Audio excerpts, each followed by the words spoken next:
오산교회 제자훈련, 제자훈련의 터다지기 6장 인도자 가이드, 기도의 응답 함께 보겠습니다.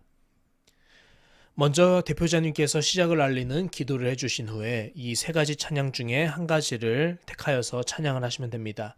또는 이제 모임 훈련생 분들 중에 한 분께 미리 찬양을 준비해 달라고 하셨을 때 그 준비한 찬양으로 하셔도 되겠습니다.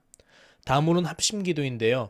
이 네 가지 기도 제목을 다 한 번에 하는 것이 아닙니다. 왜냐하면 시간이 많이 걸리기 때문이죠. 그래서 이 네 가지 기도 제목 중 하나를 하는데, 예를 들어 지난주에 나라와 민족을 했다면 이번 주에 목회자와 성도라든지 공교회와 우리 교회 제자훈련 시간을 위해서 등으로 한 가지 기도 제목을 하시면 되겠습니다. 기도를 한 후에는 과제를 점검합니다. 지난 한 주간 말씀과 기도 생활은 잘 했는지, 특별히 어떤 묵상을 했는지 나눌 때 월화수목금토일 모든 걸 하는 게 아니라 하루 것만 한 사람당 한 30초 정도씩, 길면 1분 정도, 너무 긴 시간으로 하면은 교재 공부를 많이 못하니까 염두에 두시고 나누시면 됩니다. 독서 과제 나눔 또한 마찬가지고요. 생활 숙제는 지난 수업, 지난 과제 때 했던 것을 잘 실천했는지를 물어보는 그런 것입니다. 다음으로는 교재 공부입니다. 항상 염두에 두셔야 될 게 인도자가 한 번 말하면 참여자가 9번 말한다는 그런 자세로 시간을 배분해 주시면 되겠고요. 존중은 당연히 공감하고 기다려주는 마음 자세가 필요하겠습니다. 맨 처음에 시작은 마음을 여는 시작으로 시작하시면 좋겠습니다. 지금껏 자녀를 양육해 보면서 자녀로부터 소외감을 느낀 적이 있었다면 솔직히 털어놓아 봅시다. 그리고 또는 예전에 부모님 몰래 소외감으로 가슴 아린하던 시절 이야기를 있다면 한번 털어놓아 봅시다. 이렇게 질문하면서 시작할 수 있고요.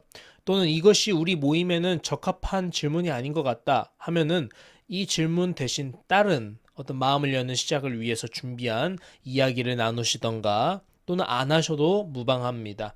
즉 중요한 것은 편안함과 자연스러움 속에서 진행되어야만 이 모든 교제가 효과가 있기 때문에, 거기 우리 모임에 이것이 옳은지 적합하지 않은지는 그 모임장께서, 모임을 인도해 주시는 인도자께서 판단하셔서 현명하게 선택하여 하셔야 되겠습니다. 자, 맨 처음 시작할 때 이 과의 목적을 나누고 시작합니다. 이 서론을 읽기 전에 이 과에서 우리가 목적하는 바는 이 네 가지라는 것을 이렇게 나누신 후에 진행하시면 되겠습니다. 이것을 나누신 후에는 이렇게 서론을 읽습니다. 그럼 서론을 한 줄씩 돌아가면서 읽은 후에는 이제 인도자님께서, 자, 우리가 서론을 잘 읽었습니다. 서론을 읽어 보았더니 두 가지 요점으로 우리가 요약할 수 있겠는데요. 하나는 이러하고 또 하나는 이러합니다. 이렇게 요약을 해주시면 좋겠습니다. 요약을 마치신 후에는 지금까지 했던 것에 대해 이제 1번 문제 질문으로 들어가겠는데, 질문하기 전에 질문으로 시작하면 좋겠습니다. 이렇게 우리가 이번 과를 통해서 마태복음 7장을 주로 보았을 것입니다. 특별히 기도응답에 대해서 도전해주는 구절 중에 기억나는 것이 있습니까? 그러면 이제 각자 성도님들께서, 이제 훈련생 분들께서 대답을 하시거나 대답하지 못하실 수 있습니다. 그렇게 질문한 후에 1번으로 넘어가면 되겠습니다. 예수님이 기도의 응답에 대해 어떻게 말씀하셨는지 마태복음 7장 7절에서 11절을 읽어보세요. 이 중에서 당신이 즐겨 외우는 구절이 몇 개나 되는가? 주의하셔야 될 것은 시간을 많이 뺏기면 안 돼요. 1번은 그냥 가볍게 넘어가는 것입니다. 그래서 외우시지 못하는 것이 있으면 대답을 못하니까 그럴 때는 그냥 넘어가시면 되겠습니다. 중요한 것은 1번 이렇게 했고, 그 다음에 2번에서는 이렇게 기도의 응답에 확신을 시켜주려고 같은 의미의 말씀을 어떻게 바꾸어 가면서 다짐하고 있는가 주의하라, 이런 질문이 있는데요. 2번 질문을 통해서는 반드시 응답된다는 사실을 전해주셔야 돼요. 3번 질문을 통해서는 반드시 어떻게 응답된다? 선하게 응답된다라는 사실을 전달해 주셔야 돼요. 이게 2번, 3번 질문의 목적입니다. 2번 질문 보세요. 기도의 응답을 확신시켜 주려고 같은 의미의 말씀을 어떻게 바꾸어? 이게 뭐냐면은 구하라 그러면 주실 것이요. 찾으라 그럼 찾아낼 것이요. 두드리라 그럼 열릴 것이니라. 같은 의미예요. 기도하라, 기도하라, 기도하라. 근데 이거를 다른 표현으로 굳이 3번이나 거듭해서 표현하고 있다라는 거예요. 그러니까 이 2번 질문을 할 때 이렇게 질문하는 거죠. 자, 7절과 8절을 읽어보세요. 같은 의미죠. 기도하라는. 근데 이거를 어떻게 바꾸어가면서 강조하고 있습니까? 그럴 때 이제 대답이 그죠. 주실 것이요, 뭐 찾아낼 것이요, 열릴 것입니다. 이렇게 표현합니다. 그래서 응답의 약속을 거듭거듭 강조하고 있는 걸 볼 수 있습니다. 이렇게 정리해 주실 수 있겠습니다. 이렇게 정리하고 나서는 이렇게 질문을 하는 거죠. 그렇다면 이렇게 거듭해서 말씀하시는 하나님의 마음은, 또는 이렇게 하나님께서 거듭하시는 이유는 대체 뭘까요? 물어보실 수 있죠. 그럼 이제 성도님들께서 각자 대답을 하실 텐데, 정리는 이렇게 됩니다. 결국 하나님께서 기도 응답해 주신다라는 것이 아니겠습니까? 이게 정리가 되겠죠. 근데 여기서 중요한 것은 하나님의 이 안타까워하시는 마음을 전달해 주는 거예요. 어떤 마음일까요? 내가 반드시 응답할 터인데 기도를 왜 안 하니? 또는 기도를 해야지. 주실 것이고 찾아낼 것이고 열릴 것이니 반드시라는 말을 넣어서 읽어보세요. 이렇게 제안할 수 있겠죠. 반드시 주실 것이요, 반드시 찾아낼 것이요, 이런 식으로요. 네, 3번입니다. 9절에서 11절에서 하나님은 자신을 세상의 아버지와 비교하고 계시죠. 그리고 두 가지 비유를 가지고 예를 들어 힘주어 다짐하고 또 다짐하시는 약속이 있습니다. 그것이 무엇인가? 그 말의 뜻은 요즘 이거예요. 반드시 선한 응답을 주시겠다는 것이다. 이게 답이 나올 겁니다. 자신을 세상의 아버지와 비교하면서 돌과 떡, 뱀과 생선의 비유를 가지고 설명하십니다. 이렇게 정리하실 수 있습니다. 이 정리를 하고 나면은 인도자님께서 다음을 물어보시면 됩니다. 그러면 여러분, 여기서 떡과 생선, 돌과 뱀은 무엇을 의미할까요? 무엇을 가리킬까요? 그러면 이제 한 분께서 대답하실 겁니다. 떡과 생선은 선한 응답이요, 돌과 뱀은 악한 응답인 것 같습니다. 그러면 이제 다음으로 인도자님께서 예, 맞습니다. 그러면 여러분, 기도할 때 받게 되는 응답이 돌이 아니라 떡이라는 것을 확신하고 계십니까? 물어보겠죠. 또는 또 뱀이 아니라 생선이라는 것을 여러분 확신하고 계세요? 그럼 이제 조금 훈련생분들께서 생각을 하실 거예요. 생각하실 때쯤에 여러분이 인도자께서 또 물어보셔요. 하나님은 그렇다면 왜 자신을 세상의 아버지와 비교하고 계실까요? 그럼 이제 발표가 있겠죠? 그럼 이제 이렇게 정리하십니다. 하나님에 비하면 불완전하고 거짓이 많은 세상의 아버지도 자식에게는 좋은 것을 준다면, 완전한 아버지 되신 하나님, 세상의 아버지에 비해 훨씬 사랑이 많고 훨씬 믿을 수 있는 그 하나님이 우리에게 왜 좋은 것을 주시지 않겠습니까? 라는 메시지를 전달해야 돼요. 굳이 이렇게 말씀 안 해도 돼요. 그냥 간단하게 세상의 아버지도 이렇게 하는데 하물며 하나님이야 얼마나 우리에게 좋은 것을 주지 않으시겠습니까? 이렇게 정리하실 수 있습니다. 4번 질문입니다. 우리는 이 정도의 다짐을 받고도 번번이 하나님을 의심하는 버릇이 있죠. 당신의 경우를 한번 이야기해 보라. 이제 여러 가지 이야기를 할 겁니다. 그럼 이렇게 정리를 하겠습니다. 자, 잘 들었습니다, 여러분. 그럼 여러분, 이제 한번 생각해 보십시다. 여러분이 여러분의 자녀들에게 무엇인가를 해주겠다고 두세 번 다짐하면서 약속을 했는데, 그래도 자녀가 그걸 믿어지지 않아서 의심하는 투로 졸라대면 여러분 기분이 어떨까요? 그럼 이제 보통 기분이 안 좋죠. 그러면 이제 여러분, 그렇다면 우리가 하나님을 여전히 의심할 때 하나님께서도 어떤 마음이실지 우리가 생각할 수 있을 것 같습니다. 이렇게 정리할 수 있어요. 그 다음에 이거는 안 해도 되는 거죠. 제자훈련. 우리가 지금 하는 이 제자훈련도 여러분에게 돌이 아니라 떡이라는 사실을 믿습니까? 이거는 분위기를 위한 그런 이야기인데요. 굳이 하지 않으셔도 되고요.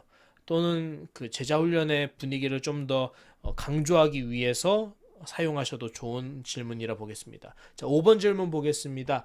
11절의 말씀을 순수히 받아들이면 한시바삐 하나님 앞으로 달려가서 속사정을 다 털어놓고 싶은 충동을 느껴야 정상이다. 당신의 마음에는 이런 충동이 어느 정도 일어나고 있다고 봅니까? 그럼 이제 각자 이렇게 물어볼 겁니다. 여러분의 기도에 대해 하나님이 반드시 응답하시고 그 응답은 선한 응답이라는 사실을 인정하실 수 있으십니까?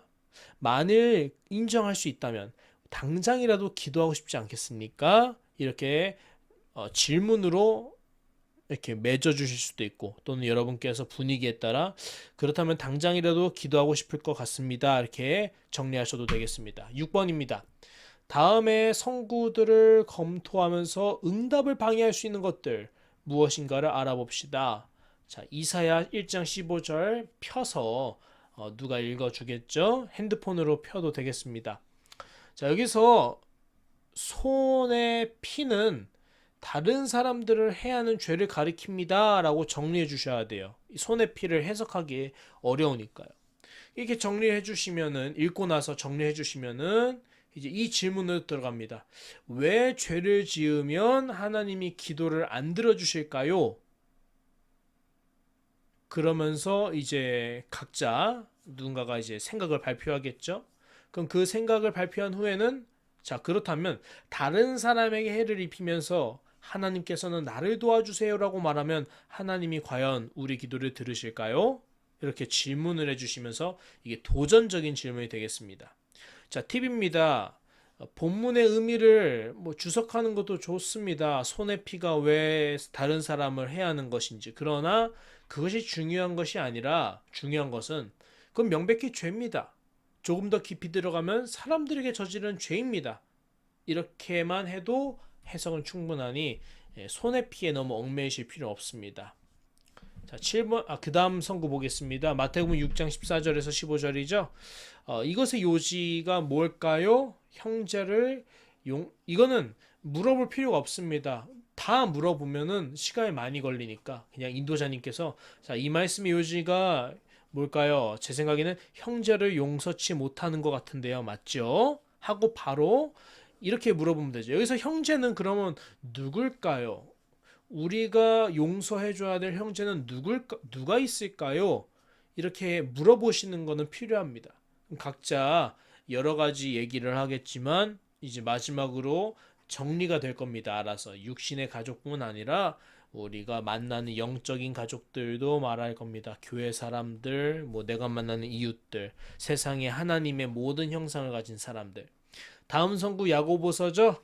네, 이 참고도 같이 읽어보아야 합니다. 자, 여기서 의심은 무엇인지를 또 인도자님께서 물어보셔도 되고요. 또는 시간이 없으면 인도자님께서 직접 이렇게 정리하셔도 됩니다. 자, 야고보서 4장 3절이죠. 요거는 정욕이란 무엇인지를 한번 말씀으로 통해서 좀 볼 수 있으면 좋겠습니다. 요한일서 2장 16절을 펴볼까요? 하면서 같이 펴서 읽거나, 또는 인도자님께서 지금 미리 찾으셔서, 자, 정욕이란 뭐냐? 요한일서 2장 16절에 의하면 이러이러합니다 라고 말해주면서 이렇게 인도자님께서 이거를 설명해 주시면 되겠습니다. 자, 정욕으로 구하는 기도인지 아닌지 어떻게 구별할 수 있을까? 이건 별표. 이건 무조건 물어봐야 됩니다. 그리고 이것은 좀 깊이 나눌 수 있으면 좋겠습니다. 그리고 마지막에 다 훈련생분들의 발표가 끝나면 이렇게 정리하실 수 있겠습니다. 그리고 이렇게 도전으로 물어보실 수 있겠죠. 당신은 무엇이라고 생각합니까? 이렇게. 자, 다음. 우리가 기도응답의 방해물들에 대해 생각해 봤는데요. 요거 말하는 겁니다. 그렇다면 기도응답을 신속하게 받을 수 있는 조건은 무엇일까요? 그럼 이제 기도응답의 방해물들을 거꾸로 해석하면 되기 때문에 각자 술술 대답하실 겁니다. 그래서 여러분께서는 이제 7번으로 바로 넘어가셔도 되고, 또는 요것을 짚어보셔도 되겠지만, 이제 이것도 시간 관계상 또는 분위기상 추가할지 아니면 굳이 안 쓸지는 판단하에 하시면 되겠습니다. 7번. 어떻게 하면 응답을 빨리 받을 수 있는지에 대해 모세가 우리에게 가르쳐 준 방법이 하나 있습니다. 먼저 출애굽기 32장 7, 8절 읽어보겠습니다. 그럼 읽습니다. 그 다음에, 자, 여러분, 하나님이 진노하신 이유가 무엇입니까? 11에서 13절을 읽으면서 모세가 이스라엘 백성을 위해 간청한 내용이 무엇인지도 살펴보겠습니다 하면서 진행하면 됩니다. 그러면 이제 이렇게 이제 다 좀 살펴본 1, 2분 정도 주신 후에 살펴봤습니까? 자, 그럼 인도자님께서 이렇게 정리해 주시면 됩니다. 자, 모세는요, 범죄한 이스라엘 백성을 용서해달라고 기도했는데요. 특별히 블라블라 이렇게 하면 됩니다. 그 다음에 질문하시면 되죠. 이 본문의 배경은 어디일까요? 무엇일까요? 이렇게 대답을 이렇게 정리해 주시면 되겠습니다. 8번. 다음으로 하나님의 응답이 얼마나 빠른가 한번 주의해 볼까요? 14절 읽어보겠습니다. 블라블라 읽고, 자, 이제 정리해 주시면 됩니다. 정리를 하신 후에 이렇게 질문을 해 주시고, 또 이제 훈련자분들의 응답과 또 정리해 주시면 되겠습니다. 9번도 모세가 응답을 빨리 얻어낼 수 있었던 것은 이렇게 응답을 빨리 해주시는가 물어보고,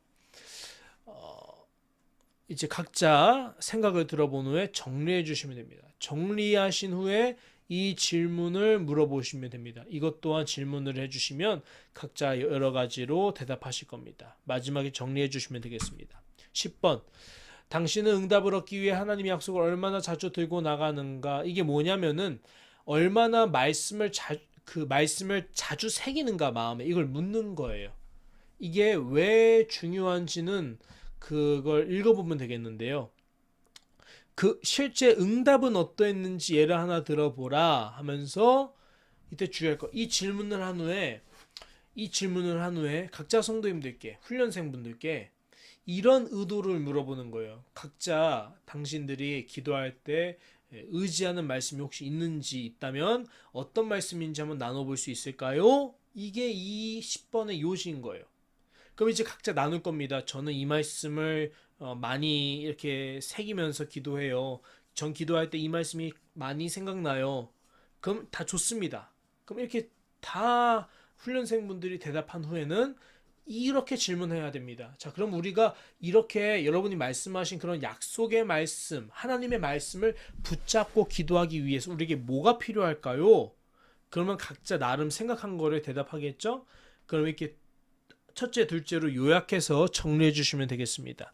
팁, 중요한 것은 뭐냐면은 훈련생분들이 자신들이 기도할 때 붙들 약속의 말씀들이 혹시 없다면 성경에서 찾아서 적어서 성경책이나 찬송가에 붙여놓도록 하는 것, 또는 뭐 스마트폰에 이렇게 배경화면 하는 것, 이런 걸 권면하게 하는 것도 좋은 방법이 되겠습니다. 11번, 기도 응답이란 눈 뜨자마자 되는 게 아니라 오랜 시간을 거쳐서 구하는 것이다. 오랜 기도 후에 받은 응답을 하나 소개해 보자면서 각자 경험담. 이 경험은 좀 집중해서 들었으면 좋겠습니다. 즉 2번 과는요, 후반으로 갈수록 시간이 좀 더 걸려요. 그러니까 초반에는 최대한 시간을 많이 쓰면 안 돼요. 최대한 짧게 넘어가고, 이제 이런 서로 정말 진중하게 나누는 것들, 이런 질문들에 시간을 많이 할애하시는 게 좋겠습니다. 자, 그러면은 이제 각자 대답을 했으면 이제 인도자님께서 이 얘기를 하나 해주시면 되겠습니다. 야곱의 기도 같은 경우도 20년 만에 이루어졌습니다 하면서 이 말씀을 읽어주세요. 그러면 이제 정리가 딱 되는 거죠. 요거는 앞에서 말했던 것입니다. 자, 그럼 그 다음에 물어봅니다. 왜 하나님은 오랜 시간이 지난 후에 응답을 하실까요? 그럼 또 나름대로 대답할 거고요. 정리하시면 됩니다. 다음도 당신은 하나님이 응답하시는 때가 당신에게 최선의 때임을 인정할 수 있습니까? 물어봅니다. 또 대답하고 또 정리합니다. 당신에게는 오랜 기도를 해왔는데도 응답받지 못한 제목들이 있습니까? 물어봅니다. 대답합니다. 정리합니다. 자, 팁에서 이 11번 질문은요, 하나밖에 되진 않지만요, 훈련생분들이 각자 가슴 아픈 사연들에 배어 있을 수 있어요. 충분히. 예를 들어 오랜 기도를 해왔는데도 응답받지 못한 제목들 가운데 정말 가슴 아픈 사연이 있지 않겠습니까? 이럴 때 중요한 마음은 서로를 이해하고 중보 기도할 수 있도록 만들어주는 가장 중요한 질문이기 때문에 존중해주고 훈련생분들이 기도를 포기하지 않고 오히려 더 기도할 수 있도록 함께 기도해 주겠다라는 중보 기도의 분위기를 만들어 주시는 게 중요해요. 그리고 그래서 중보해서 함께 기도하는 거, 이게 중요하다는 겁니다. 자, 요건 12번이죠. 당신의 기도 생활에 대해 다른 형제와 비교하면서 고쳐야 할 것이 없는지 살펴보십시오. 하면서 이거는 이게 오육과의 모든 것을 총정리하는 질문입니다. 그러니까 훈련생 분들과 함께 기도 체크리스트를 만들어 보는 것도 좋겠습니다. 어떻게 하냐면은 자 고쳐야 할 것이 없는지 살펴봅시다. 일단 오육과를 통해서 요약하자면 이렇게 7가지 부분을 우리가 기도할 때 유의할 수 있겠습니다 하면서 인도자님께서 요거를 1에서 7가지를 뭐 프린트를 하시든지 이렇게 해서 나눠주시면서 우리 1번부터 7번에 내 기도가 해당하는 것이 있는지 한번 체크하면서 기도하면 좋겠습니다. 이렇게 나눠주시면 좋겠습니다. 자, 마무리는 이렇게 합니다. 내용을 요약합니다. 내용 요약은 이렇게 여러 가지로 또는 요거로 내용 요약해도 되죠. 이 과의 목적이니까 이렇게 4가지로 우리가 알겠습니다. 자, 그러면 내용 요약을 끝나면은 결단하고 적용을 하는 거고요. 적용 어떻게 이번 한 주간 오늘 배운 것을 내 삶에서 실천할지 각자 적용한 것을 나누고요. 마무리로 찬양을 하는데 셋 중에 하나라면 되고 시간 관계상은 못하면 못하는 겁니다. 다음 합심으로 기도하는 건데 4가지를 한 번에 기도하는 거예요. 합심 기도는.